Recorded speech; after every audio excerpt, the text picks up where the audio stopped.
الله الرحمن الرحيم الحمد لله الذي عزل السكينة في قلوب المؤمنين وهدانا إلى صراط مستقيم ونهانا عن الشرك والإناث اللئيم ووعد من عمله في نار الجحيم أشهد أن لا إله إلا الله وأشهد أن محمدا عبده ورسوله اللهم صل وسلم وبارك على سيدنا محمد وعلى آله وأصحابه وذريته أجمعين ويا أيها الحاضرون رحمكم الله أوصيكم ونفسي بتقوى الله فقد فاز المتقون وقال الله تعالى في كتابه الكريم أعوذ بالله من الشيطان الرجيم بسم الله الرحمن الرحيم يا أيها الذين آمنوا اتقوا الله ولتنظر نفس ما قدمت لغد واتقوا الله إن الله خبير بما تعملون صدق الله العظيم. أما بعد, hadirin jamaah salat subuh yang dimuliakan oleh Allah. Alhamdulillah, puji dan syukur kita panjatkan kehadirat Allah Subhanahu wa taala. Pada kesempatan pagi yang indah ini kita bersama-sama masih diberikan nikmat, sehat, kesempatan oleh Allah Subhanahu wa taala untuk bisa menjalankan ibadah salat subuh secara berjamaah. Kita berharap mudah-mudahan seluruh rangkaian ibadah yang kita kerjakan sampai detik ini senantiasa Allah akan mempercepat menurunkan hidayahnya serta ampunannya kepada kita sekalian. Amin ya rabbal alamin. Salawat serta salam semoga tersampaikan kepada baginda Rasulullah sallallahu alaihi wasallam yang insyaallah kita semua nanti di yaumul qiyamah layak untuk mendapatkan syafaatnya. Amin ya rabbal alamin. Hadirin jamaah yang dimuliakan oleh Allah Subhanahu wa taala, tidak terasa bahwa sebentar lagi kita akan memasuki tahun baru 2026. Artinya para jemaah sekalian, mari kita bersama-sama senantiasa berusaha setiap harinya, setiap detiknya, hendaknya kita selalu muhasabah, berintrospeksi diri bahwa usia kita detik demi detik, menit demi menit, jam demi jam, hari demi hari, bulan demi bulan, tahun demi tahun ternyata dikurangi oleh Allah Subhanahu wa taala. Walaupun mungkin banyak orang yang mengatakan alhamdulillah selalu berulang tahun, ulang tahunnya bertambah usianya, padahal hakikatnya sesungguhnya usia kita dikurangi oleh Allah Subhanahu wa taala. Allah berfirman di dalam surat Al-Hasr ayat 18 tadi saya sampaikan, ya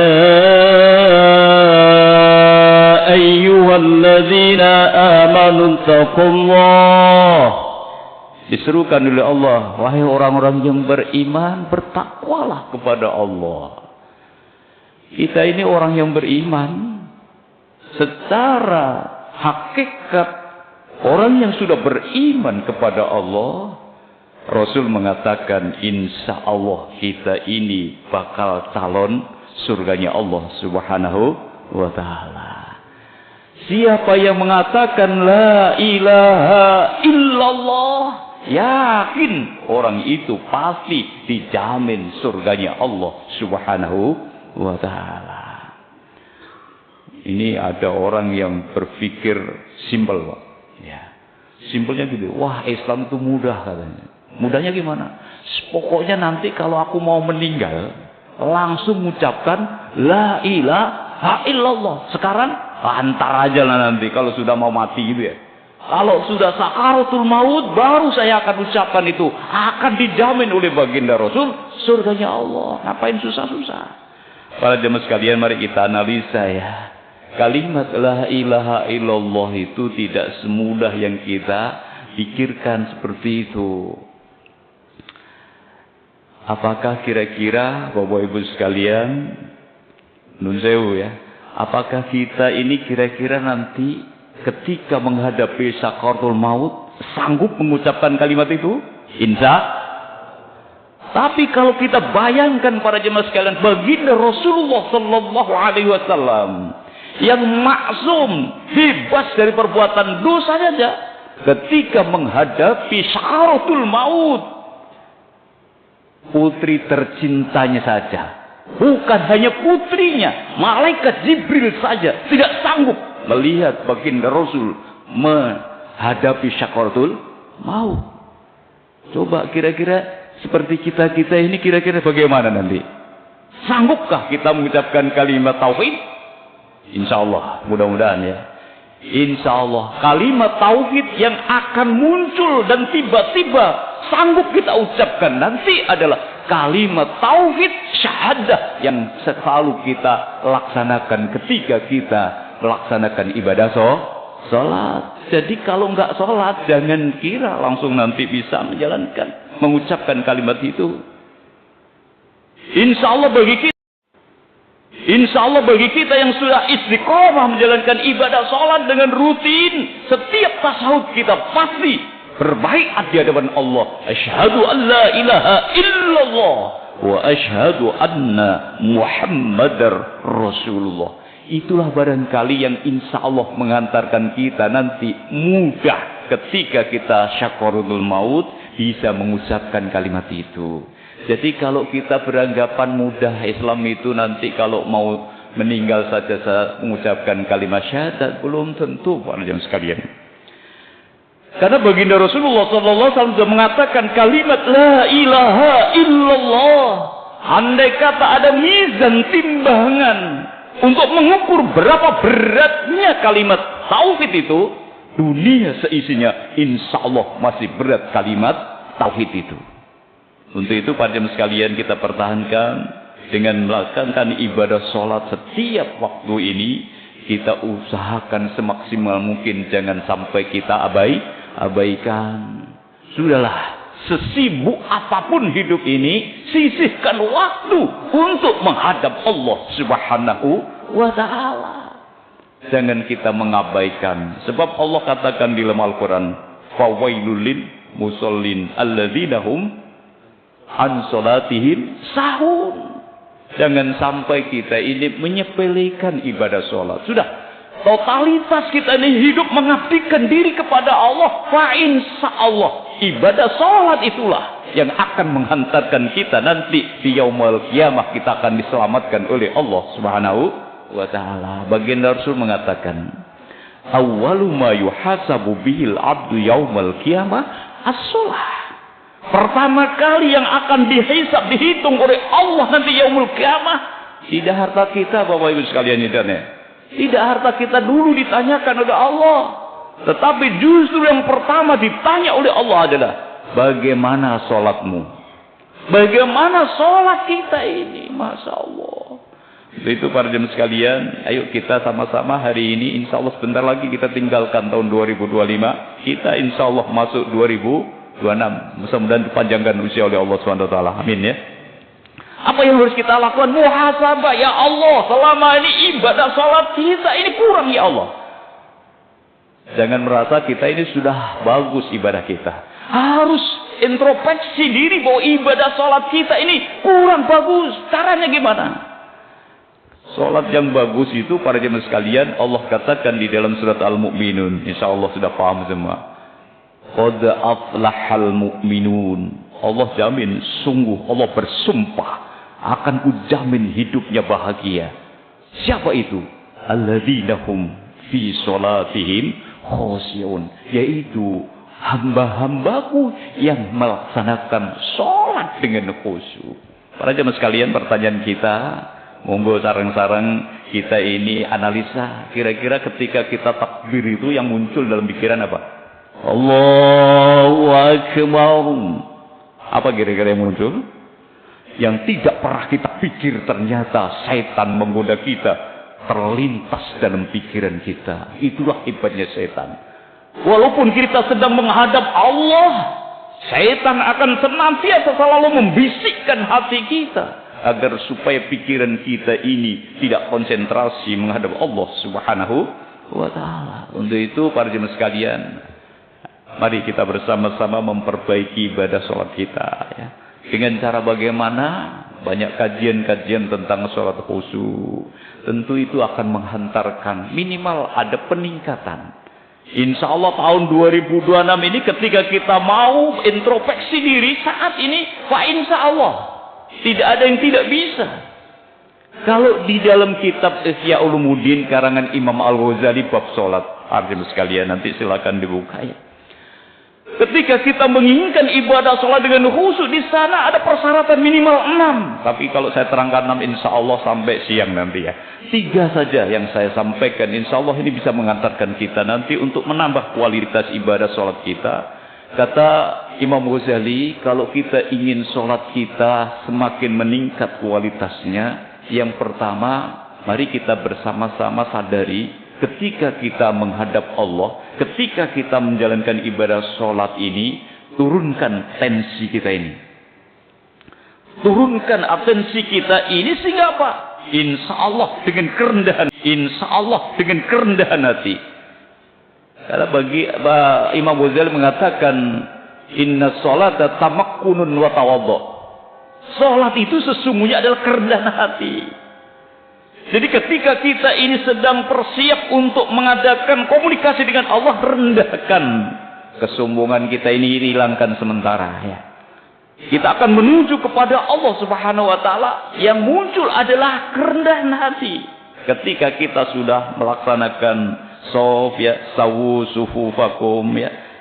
Barisan ini surah sof kita ini suruh meluruskan dan merapatkan. Ini adalah bagian agar mengantarkan hati kita ini bisa merendahkan diri. Karena ada para jemaah sekalian kadang-kadang sholat hatinya itu tidak pernah turun, selalu emosional. Apalagi kalau di sampingnya itu ketepatan itu adalah musuh kita.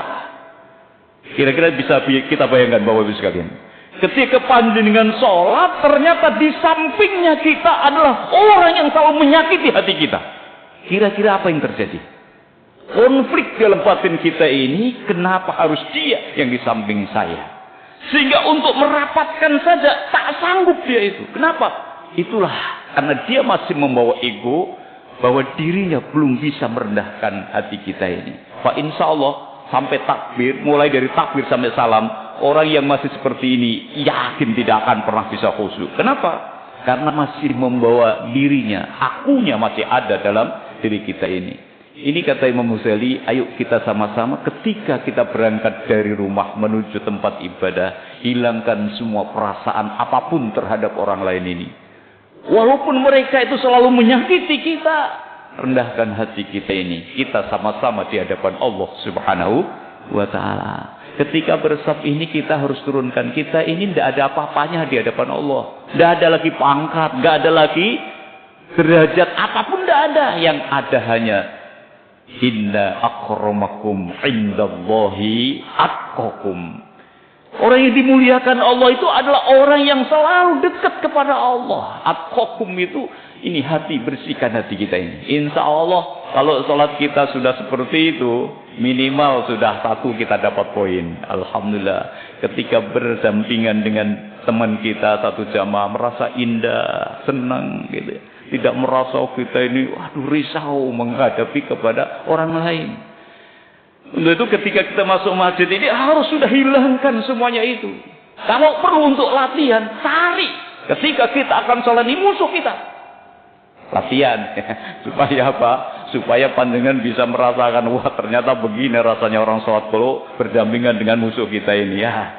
Lama-lama insya Allah kalau setiap saat ketemu seperti itu, maka maknai sesungguhnya. Ketika kita ini, Assalamualaikum warahmatullahi. Itu bukan hanya sekedar ucapan, tetapi sesungguhnya kita ini mengadakan sebuah perdamaian di antara kita ini. Tapi kan ada orang mengucapkan assalamualaikum warahmatullahi, assalamualaikum warahmatullahi, tapi hatinya masih dongkol. Ini nggak boleh. Ketika sholat hilangkan semua perasaan itu. Ini yang pertama.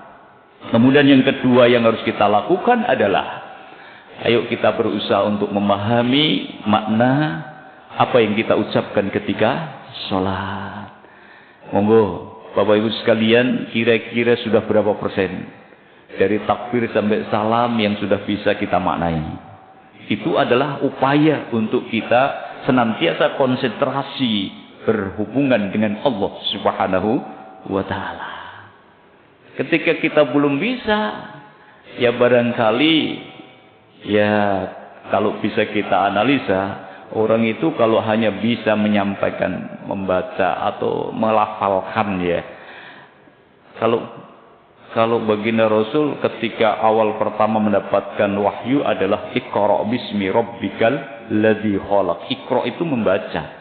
Kalau membaca dalam pengertian kita bahasa, membaca itu adalah merangkai huruf dengan huruf lain menjadi kata, gitu Pak ya. Kata kita rangkai menjadi kalimat. Ketika kita ucapkan, kita langsung paham. Itu baru membaca. Lah kalau kita ini membaca tapi tidak mengerti apa artinya? Baru membunyikan. Ini apakah kita ini membaca atau membunyikan di dalam kita sholat? Nah, ini bunyikan di dalam kita sholat. Nah, ini taruhan kita dan itu bisa kita latih, ya. Sesungguhnya bagaimana agar supaya kita meningkat kualitas ibadah sholat kita, mau tidak mau kita harus berupaya agar supaya bisa memahami sedikit demi sedikit apa yang kita ucapkan di dalam sholat kita ini. Pak, insya Allah para jemaah sekalian, ketika kita sudah bisa memaknai, maka yang selanjutnya adalah kita harus bisa mendalami makna yang terkandung apa yang kita ucapkan ini. Jadi tafahum namanya, memahami makna yang terkandung. Allahu Akbar. Ketika kita mengucapkan Allahu Akbar, ini kalau kita tidak bisa memahami makna yang terkandung, ya biasa-biasa saja kalimat itu. Tapi kalau kita sudah bisa memaknai sesungguhnya kalimat Allahu Akbar, panjenengan bisa pirsani pada zaman dulu ketika rakyat atau arek-arek Surabaya yang dipelopori oleh Bung Tomo, Masya Allah, bisa membangkitkan semua lapisan masyarakat. Kenapa? Takbir yang diucapkan memang betul-betul mendarah daging dan dimaknai sehingga menggetarkan hatinya. Kalau kita Allahu Akbar belum bisa merasakan apa-apa, mari kita coba sekarang Allahu Akbar itu merasakan apa. Di dalam semua tafsir saya baca, ternyata Allahu Akbar itu adalah luar biasa. Allah maha segala-galanya. Yang lain semuanya adalah kecil. Sehingga apapun masalah kita harus bisa mengatakan, masalahku adalah kecil ya Allah. Yang besar hanya Engkau ya Allah. Sehingga apa? Tidak ada yang perlu dirisaukan dalam hidup ini. Nah, itulah makna Allahu Akbar. Sehingga apa? Ketika kita sudah bisa memaknai, kemudian kita padukan pikiran, hati dan ucapan kita. Insya Allah disitulah merasakan keindahan kita berkomunikasi dengan Allah Subhanahu wa Ta'ala. Ini introspeksi yang pertama, teman-teman sekalian, ya. Jadi memadukan antara pikiran, hati dan ucapan, insya Allah itu sudah luar biasa, ya. Para jemaah sekalian, tadi kami sampaikan di dalam surat Al-Hasyr tadi, kita selalu diseru oleh Allah. Orang yang beriman selalu diperintahkan untuk selalu mendekatkan diri kepada Allah Subhanahu wa Ta'ala. Selanjutnya apa? Wal tanzur nafsum ma qaddamat lighad. Allah sampaikan, wahai orang-orang yang beriman, bertakwalah kepada Allah dan selalu kita ini melihat catatan-catatan yang pernah kita lakukan masa lalu. Untuk apa? Ligodin, untuk melihat, menyongsong hari esok bahwa kita semua akan ke sana. Jadi 2026 ini insya Allah tidak ada peningkatan ketika kita tidak mau mengintrospeksi diri apa yang sudah kita lakukan di masa lalu kita ini. Allah perintahkan, ini namanya ayat muhasabah, introspeksi diri. Ayo kita bersama-sama senantiasa merenungkan kira-kira tahun 2025 kemarin amal ibadah kita lebih banyak atau dosa kita yang lebih berat. Semua yang tahu adalah diri kita masing-masing. Orang lain tidak tahu. Ya. Lahirianya boleh jadi kita ini ahli ibadah. Lahirianya. Tapi belum tentu batin kita ini ibadah. Nah, ini mohon maaf. Karena ini nanti kita introspeksi dari niat. Ya, niat kita ini. Ya. Ada kadang-kadang orang itu ibadahnya luar biasa. Zaman tidak pernah telat. Tapi hatinya, Masya Allah, jahat kepada orang lain. Apakah itu yang dimaksud bahwa ibadah membawa dampak positif dalam diri kita?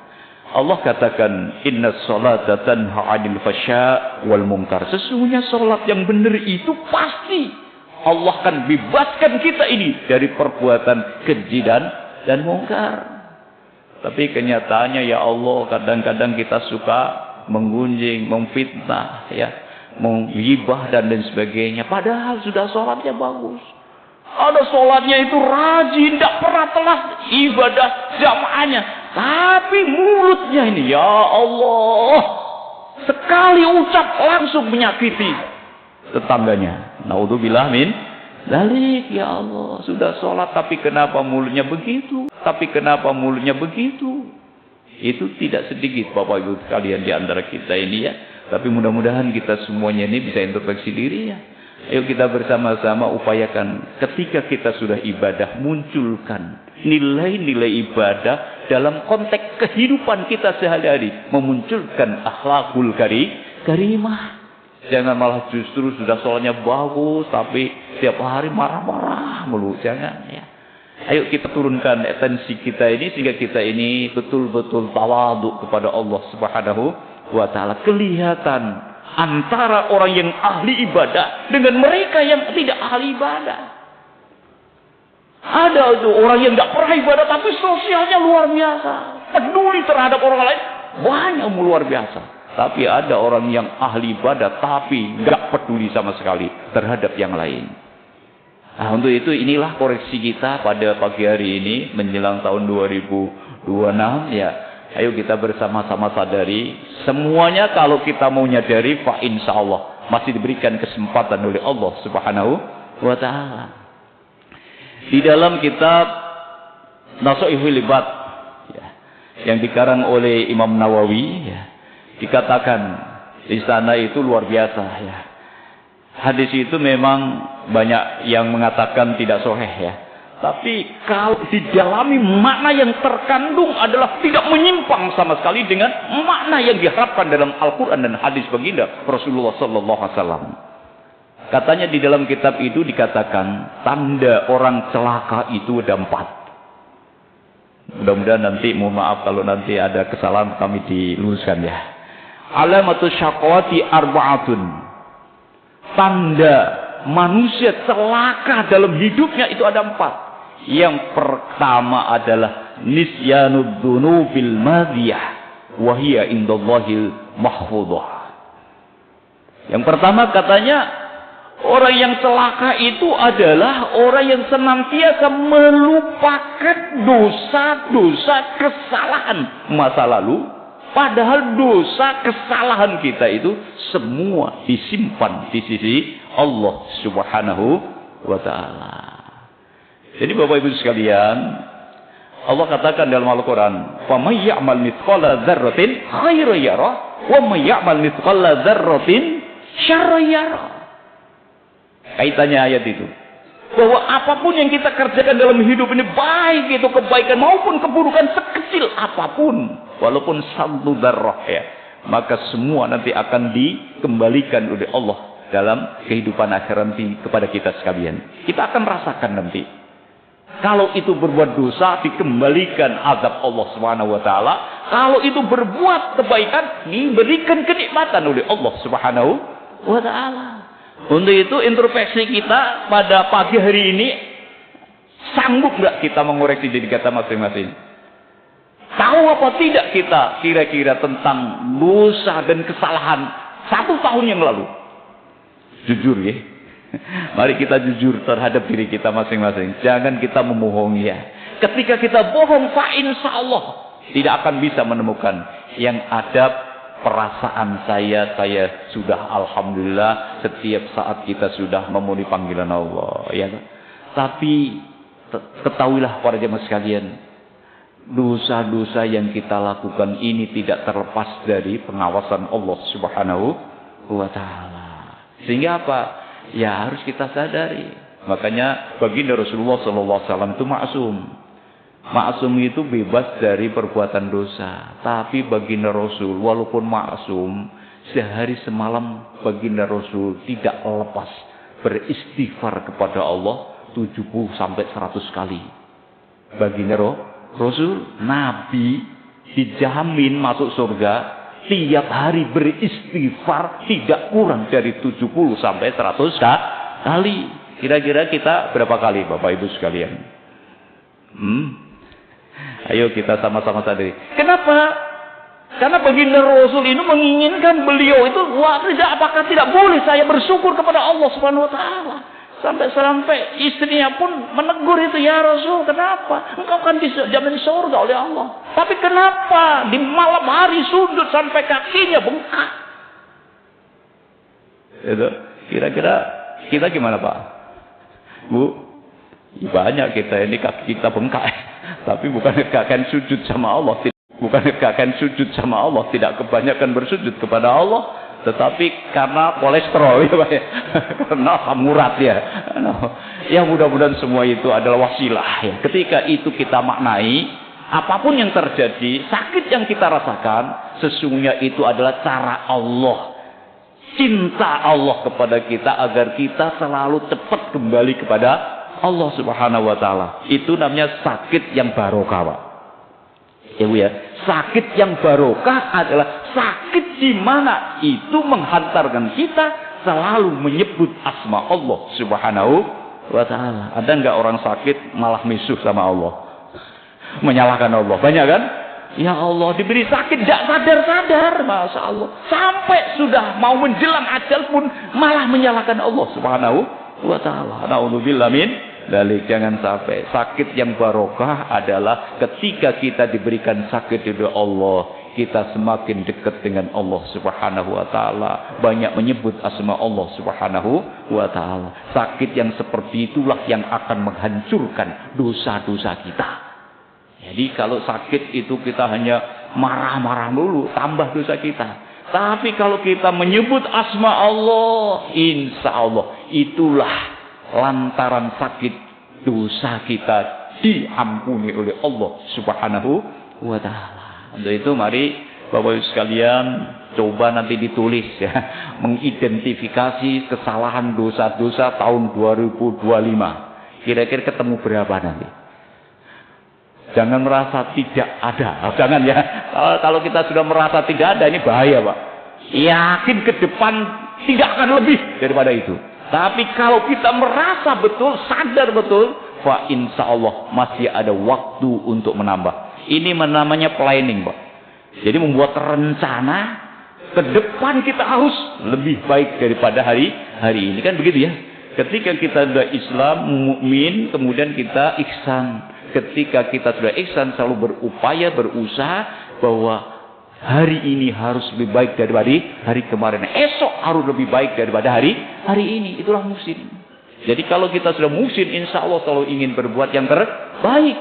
Nah, caranya mengidentifikasi semua dosa-dosa masa lalu, kita buat pelajaran untuk menuju ke depan yang lebih baik. Insya Allah dengan kesadaran yang tinggi, Pak, insya Allah dosa yang pernah kita lalui bersama akan diampuni oleh Allah Subhanahu wa taala. Ada sahabat, ada sebuah riwayat. Pada zaman baginda Rasulullah sallallahu alaihi wasallam ini ada orang yang ahli maksiat, ya. Hidupnya tidak pernah lah tahu tentang Allah itu. Pada suatu saat ini pemuda gagah perkasa dalam sebuah riwayat ini ya. Ini kita maknai bahwa sesungguhnya Allah itu Maha Pengampun ya.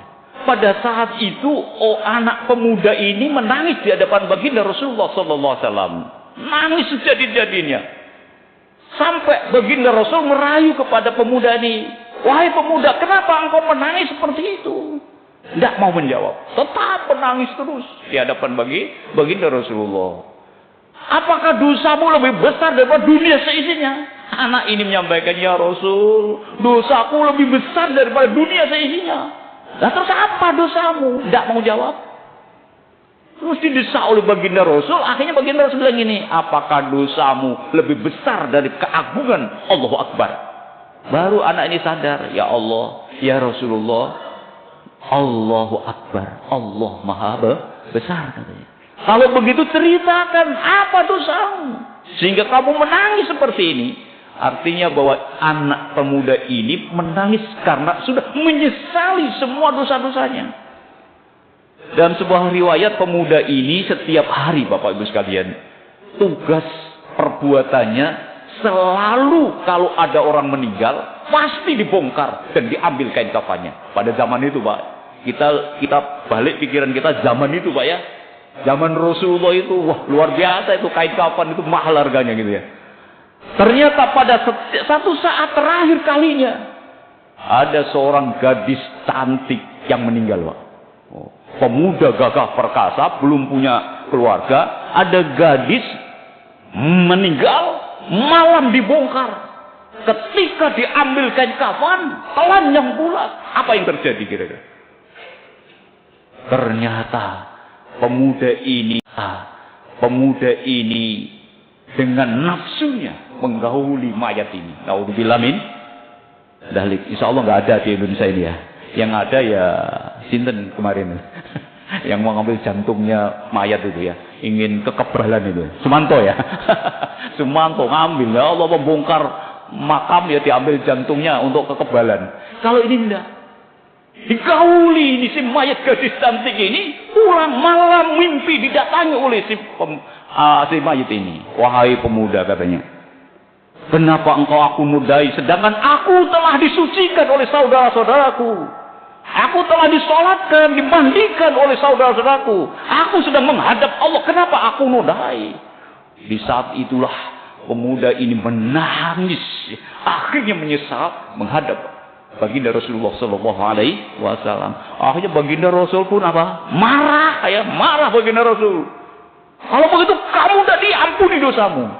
Allah menegur kepada baginda Rasul. Allah menegur kepada baginda Rasulullah sallallahu alaihi wasallam. Apa tegurannya? Wahai Muhammad, siapa yang bisa menunjukkan hambaku? Engkau tak aku. Ternyata baginda Rasul mengatakan bahwa yang menunjukkan itu adalah Allahu Rabbil Alamin. Kenapa? Ada hambaku yang minta petunjuk, engkau usir itu. Maka ketika itulah para sahabat diperintahkan untuk mencari pemuda ini. Ternyata pemuda ini sedang bersujud di padang pasir. Kemudian pada saat itu dibawa kepada baginda Rasul. Baginda Rasul sedang sholat maghrib ya. Kemudian pada saat itu dihantarkan oleh baginda Rasul.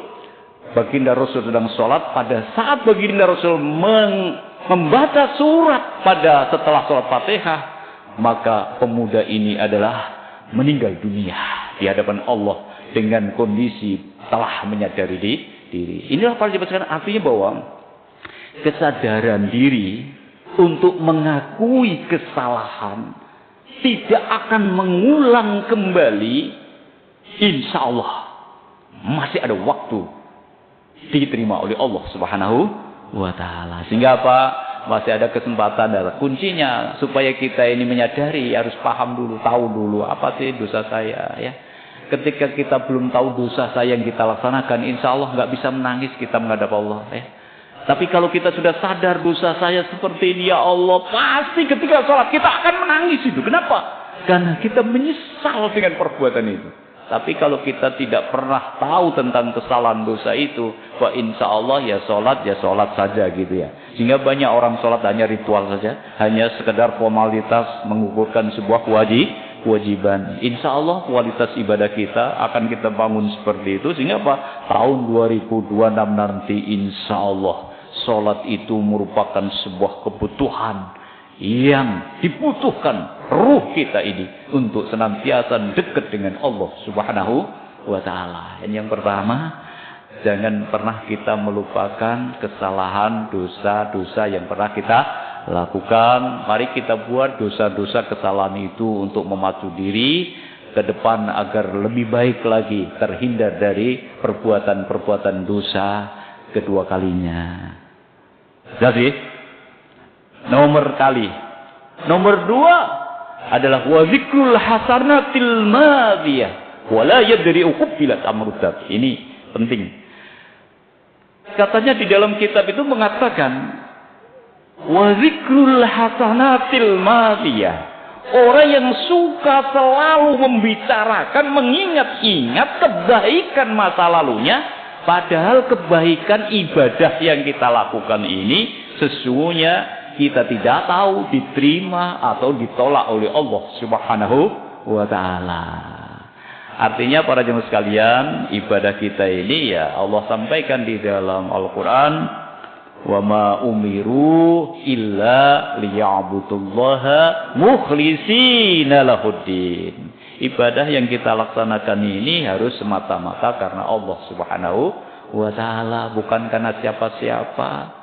Tapi ayo kita ikhlaskan untuk mencari ridho Allah Subhanahu wa Ta'ala. Apapun yang kita kerjakan, sehebat apapun nilai-nilai ibadah dan pengetahuan kita dengan Islam, jangan membawa diri kita sombong. Okay? Jadi jangan sekali-kali dengan ilmu pengetahuan kita malah menyalah-nyalahkan orang lain, dirinya paling benar, tidak boleh. Ya. Untuk menilai ini hanya urusan Allah Subhanahu wa Ta'ala. Apalagi sampai memasukkan neraka orang lain. Ya, kalau ada orang Islam sama Islam, ya, kemudian sudah menyatakan mereka itu sudah mengkafir-kafirkan, ya, mohon maaf ya. Dalam Quran sudah jelas Allah katakan jangan sekali-kali kita mengatakan orang lain itu kafir. Kalau itu tidak benar, kafir akan kembali kepada dirinya sendiri. Betul ya? Untuk itu jangan sekali-kali. Ini ada Pak di Indonesia itu aliran yang namanya takfiriyah. Ini jelas saja ya, saya sampaikan kenapa saya dibina untuk memang membina mereka-mereka yang mempunyai paham-paham seperti itu. Tidak ada kita itu sama umat Islam seperti itu. Islam itu adalah agama yang santun, agama yang damai, agama rahmatan lil alamin. Masa sesama Islam kita saling bermusuhan? Ironis ini ya. Umat Islam itu umat yang bersatu. Innamal mu'minuna ikhwatun faslihu bainahum. Ketika ada perselisihan, ayo kita damaikan. Jangan justru kita mengkafir-kafirkan orang lain. Kita itu dianggap neraka, dia langsung surga. Tidak boleh itu ya. Sehebat apapun, tidak boleh. Islam itu merangkul, bukan memukul. Nah, yang terjadi sekarang karena beda paham, berselisih sampai mati-matian ya. Sampai enggak mau bersatu, sholat berjamaah enggak mau. Naudzubillah min dzalik. Ayo kita buka hati kita ini. Belum tentu ibadah kita yang sehebat itu menurut dia diterima oleh Allah. Betul kan? Kalau ibadah itu dengan kesombongan, yakin tidak diterima oleh Allah Subhanahu wa Ta'ala. Ibadah yang benar itu menghantarkan kita menjadi orang yang santun, menjadi orang yang betul-betul bisa merangkul. Insya Allah selalu mencari banyak teman, bukan nyari lawan. Nah itu baru Islam yang kafah itu. Makanya Allah katakan udkhulu fis-silmi kafah. Masuklah Islam secara kafah. Jangan setengah-setengah. Kalau setengah-setengah bahaya ini ya. Kalau baru tahu satu dasar jangan langsung menyatakan dia salah. Jangan dulu. Yang baik adalah buka pola pikir kita untuk mau tahu tentang perbedaan ini. Coba indahnya begitu ya. Kalau umat Islam itu mau seperti itu indah. Kenapa? Kenapa sih kamu seperti itu? Saya akan temukan dasarnya. Ketika sudah disampaikan alasan-alasan, Ya tentunya jangan sampai langsung menyatakan firqah. Saya tidak setuju sehingga menyalahkan. Tidak boleh. Itulah khazanah pengetahuan umat Islam yang luas sehingga apa? Ternyata pemahaman Islam itu ya tidak dipahami hanya satu jalur saja. Baginda Rasulullah SAW sudah berselisih dengan sahabat. Tapi baginda Rasulullah luar biasa, bijaksana. Kalau memang dilakukan oleh sahabatnya itu tidak pernah dilakukan oleh baginda Rasul, diketahui baginda Rasul, Rasul diam. Pertanda baginda Rasul itu setuju kan gitu ya. Akhirnya apa? Itulah keluasan Islam. Baginda Rasul selalu melihat itu perbedaan. Kan ada itu.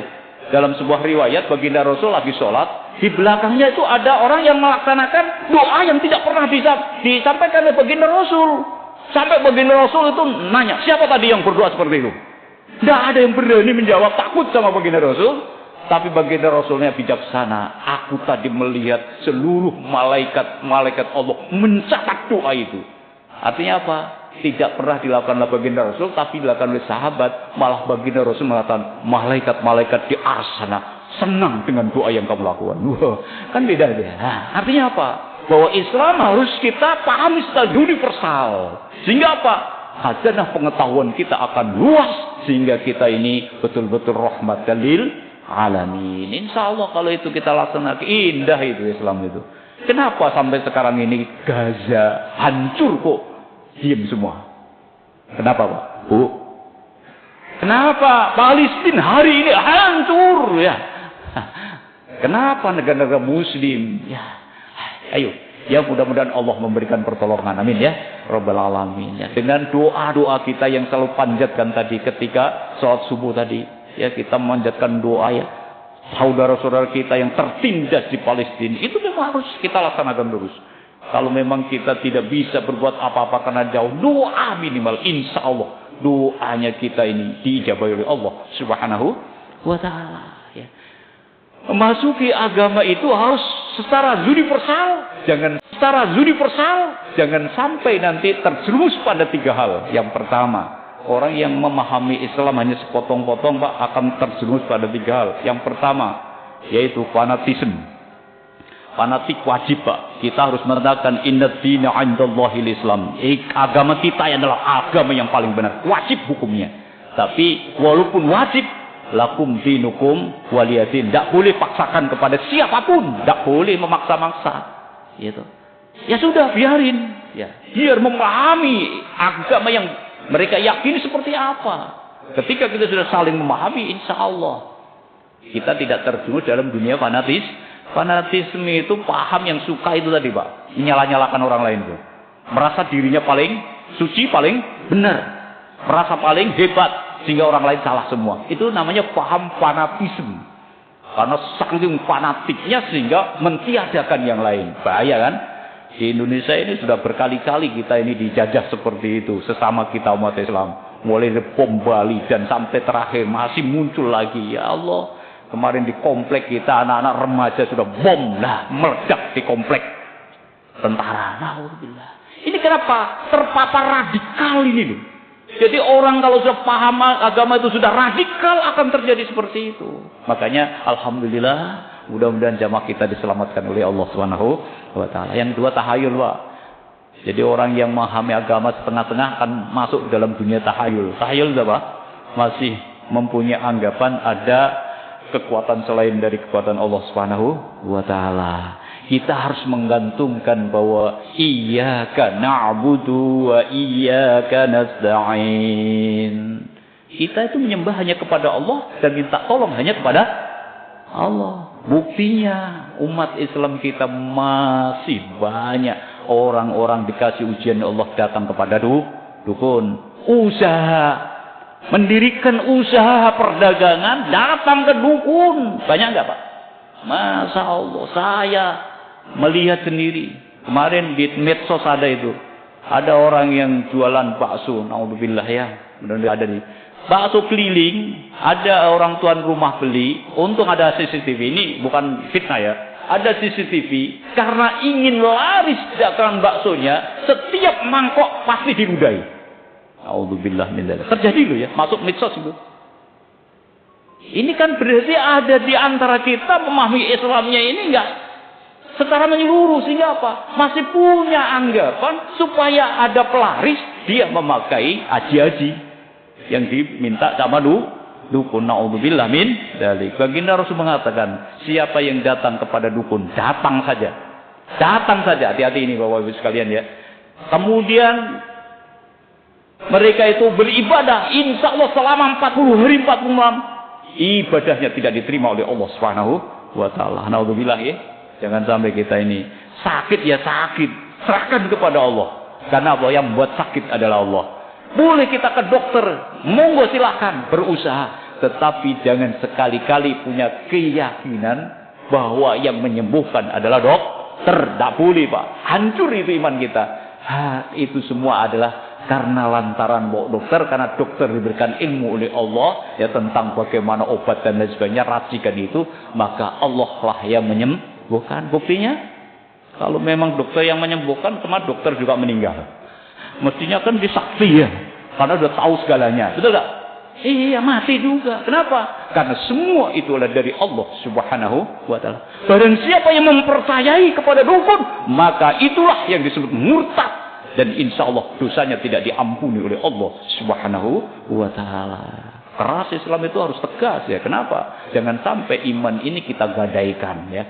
Sesulit apapun hanya Allah. Iyyaka na'budu wa iyyaka nasta'in. Yang terakhir, kalau kita pahami Islam sepotong-potong akan masuk dalam dunia fatalisme. Apa fatalisme itu?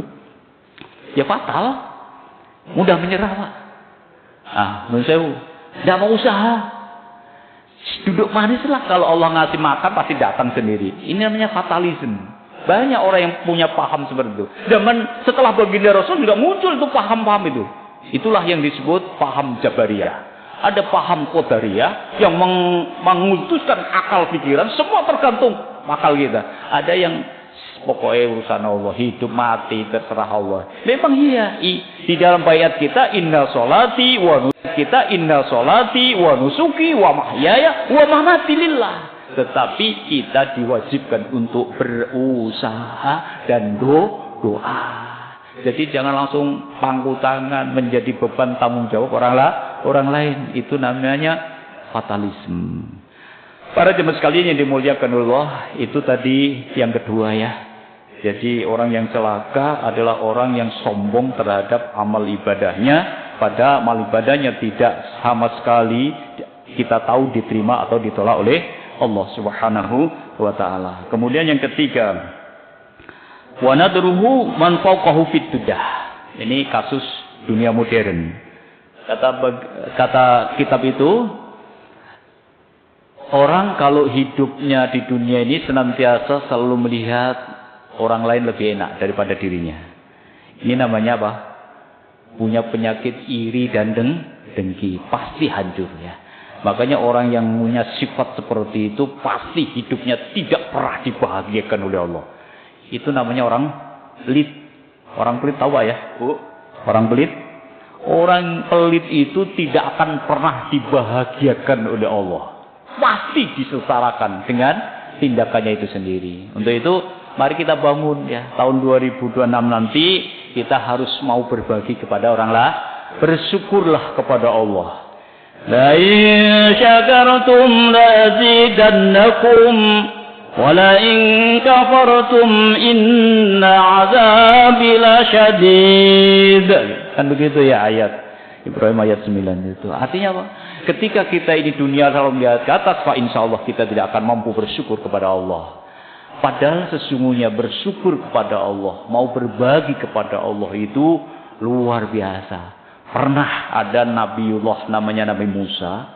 Nabi Musa itu mendapat julukan Kalimullah. Nabi Musa itu diberikan mukjizat oleh Allah, bisa langsung berbicara dengan Allah. Itu hebatnya Nabi Musa. Nabi Musa menangis kepada Allah, ya Allah, kira-kira ibadah apa ya? Ibadahku yang mana yang kau cintai ya Allah?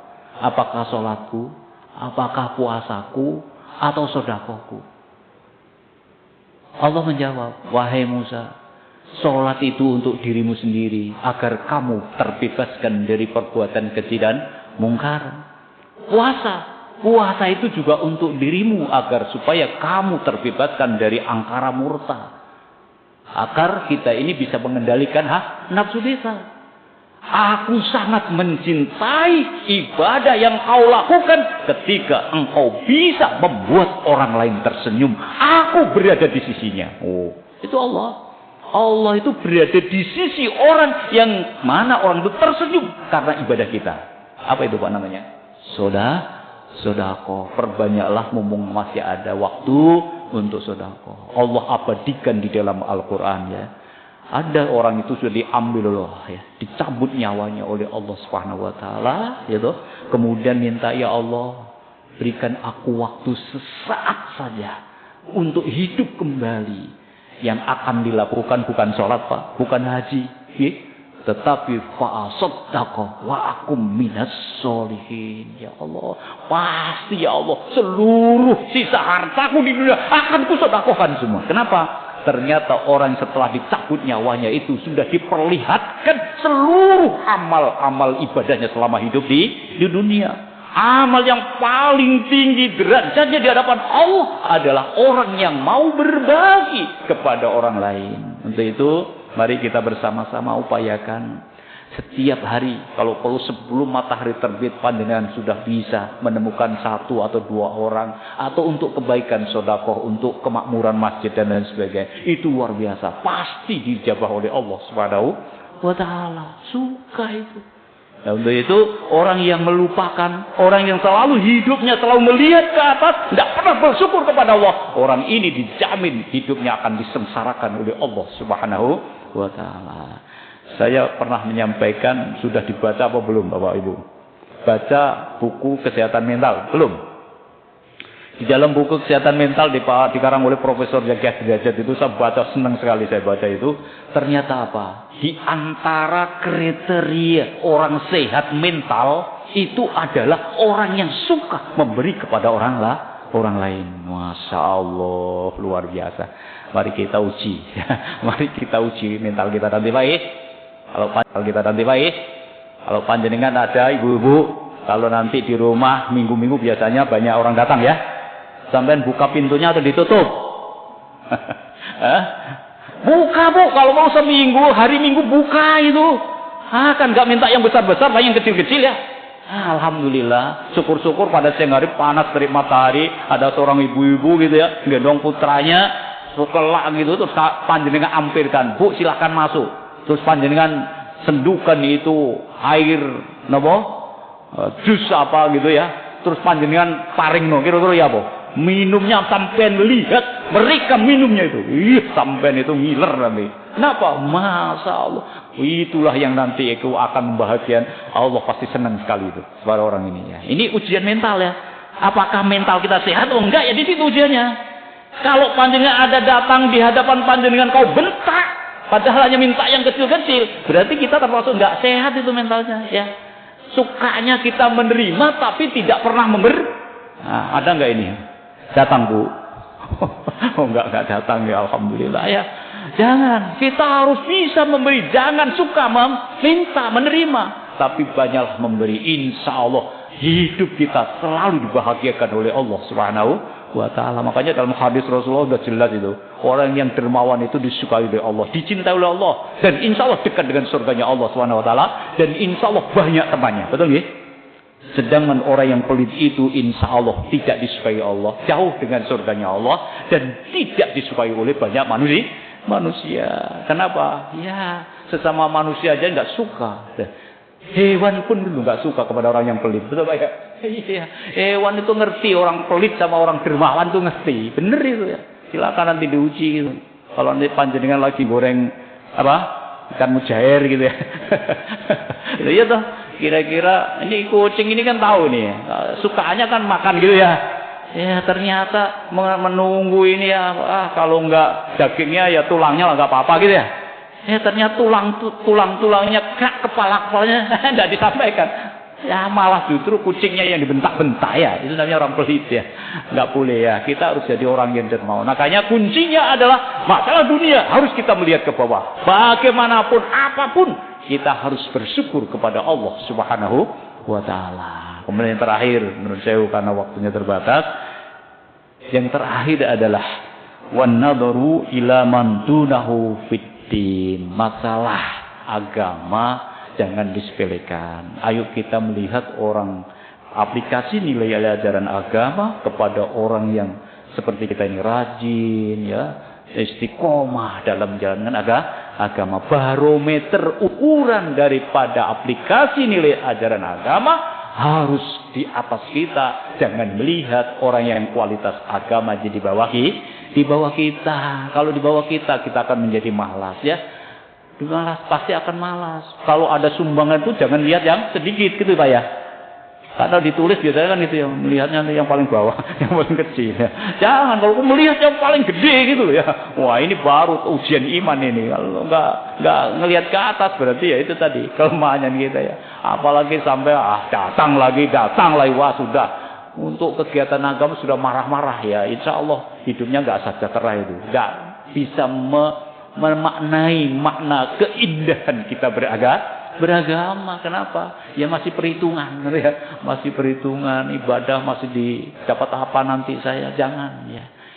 Jadi kita harus betul-betul memacu ibadah kita ini. Kenapa saya tidak bisa serajin teman saya? Dia jam 3, jam 2 sudah bangun, ya toh. Sedangkan saya kok masih malas-malasan. Oh, kalau barometer ke sana, insya Allah lama-lama kita akan bisa mengejar untuk bisa yang lebih baik.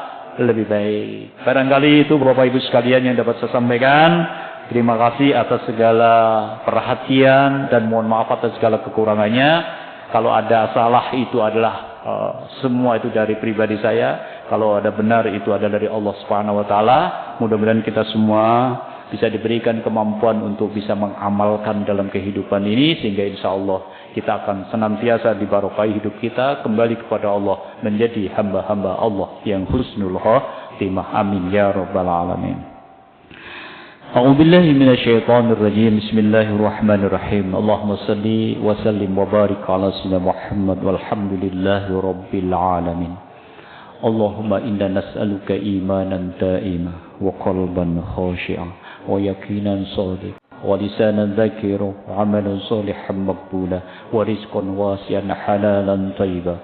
Allahumma inna nas'aluka al-'afwa wal 'afiyah wal mu'afata da'ima fid dini wad dunya wal akhirah wal fawza bil jannah wan najata minan nar.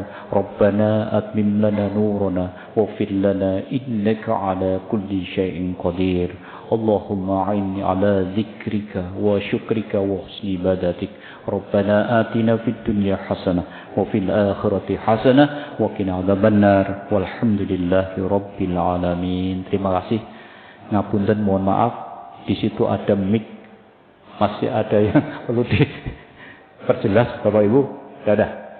Terima kasih, mohon maaf. Mudah-mudahan kita senantiasa diberkahi Allah, diberikan panjang usia oleh Allah Subhanahu wa taala sehingga kita akan berjumpa kembali pada lain kesempatan. Wabillahi taufiq wal hidayah. Assalamualaikum warahmatullahi wabarakatuh.